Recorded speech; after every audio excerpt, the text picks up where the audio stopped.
The Fibonacci channel becomes a suitable option under conditions like this, where a stable trend starts.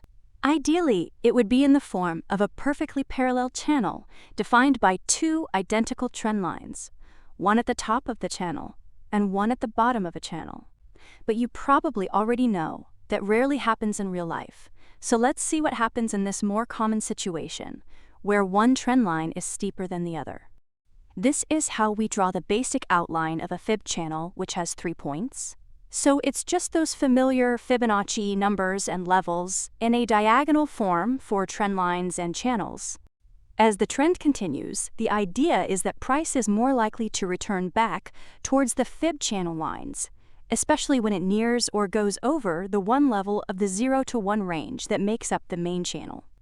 When price eventually does break higher, it's usually when entering extension channel line territory with those lines at or above 1, like 1.618 and 2.618. Other levels in between, like 0.786 and 1.414, can be relevant to present resistance and support, like regular trend lines, but not so much in common cases like this, where the fib channel is based on a relatively narrow range, which is normal since narrowness is a common characteristic of stable trends, particularly at the beginning when they first start to become noticeable.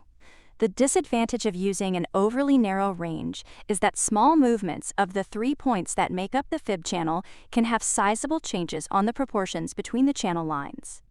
If this is the case, like here, it's especially important to not rely on the fib channel lines alone, as they can lose reliability relatively quickly in terms of price and time range.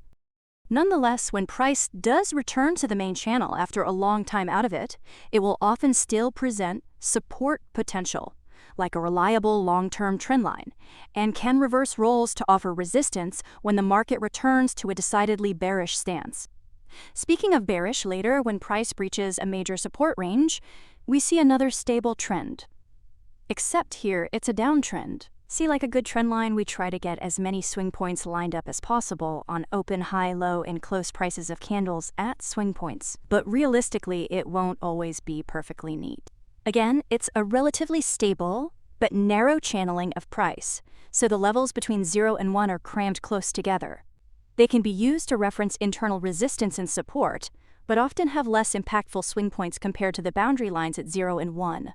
And like before, when there are gaps, they often take place from channel line to channel line. The fib channel can also be applied when there's a shallow but still relatively stable slope, though preferably in a moderately sized range like this that's not super narrow for the main channel to be placed on. This way, when the chart is less stable as volatility eventually returns, as the main channel's lower boundary starts to get pressured, larger candles that make up volatile swing points can be accommodated. Not always perfectly, but at least more easily. And those channel lines in the main channel, like 0.382, 0.5, and 0.618, can have some more relevance. In this case, initially defining resistance. Then, when the channel is finally broken, the 1 and 1.618 lines have ample space to accommodate those larger swing points. Later, when trading returns back in the channel, its lines have some use but don't neatly contain price as volatility ramps up during the strong uptrend and its eventual reversal, where there are expectedly large red and green candles breaking above and below its upper boundary. As price returns into the channel yet again, we could try to reuse the lines as they're still somewhat relevant. But it would be better to draw a new channel, especially as we see a similar setup to the start, where there's a relatively shallow decline. This sloped peak of the recent uptrend is also a great chance to demonstrate the channel's application again in a similar context. These situations, where it's like a decline triple top reversal range, also provide a great example to use Fibonacci time zone lines, since they run through at least 2 swing points in the reversal range. They are quite valid. So when price falls out of the main channel and the reversal gets fully underway and heads for that first major support range, we know that point where the 1.618 extension channel line, along with the time zone line and the defined support range meet. There is likely to be a major event that will either be a sizable upswing or major break lower with larger red candles. So when we start to see those more neutral to bullish candles forming around the previous major support range, we have a pretty good idea that an upswing is becoming more likely. Though to be fair, it's just an approximate and not super precise range. For extra detail about the price and time range, we could add another fib time zone at the last upswing of the triple top reversal. And that better defines the time and place where the upswing is more likely to take place, along with the close proximity of the previous support range and channel extension line intersecting. Then, as usual, as time passes, the channel lines generally have lower relevance and reliability. Trading returns to the channel, and there is resistance as expected, but it's not as precise. And when trading leaves the channel again, it's a similar story. As well, there are also larger candles breaking past the boundaries of the main channel. Okay, let's go back to the stock market with Tesla stock. There's a double top reversal, but these two downswings are spread much further apart. In any case, they still produce large downtrends. In this situation, price is stable at times, forming quite a defined channel. But at other times, it's quite volatile, covering a much wider range with more volatile swing points. We try to apply a channel like usual at the stable, more narrower parts, but it's not that useful as price rises back above it relatively quickly.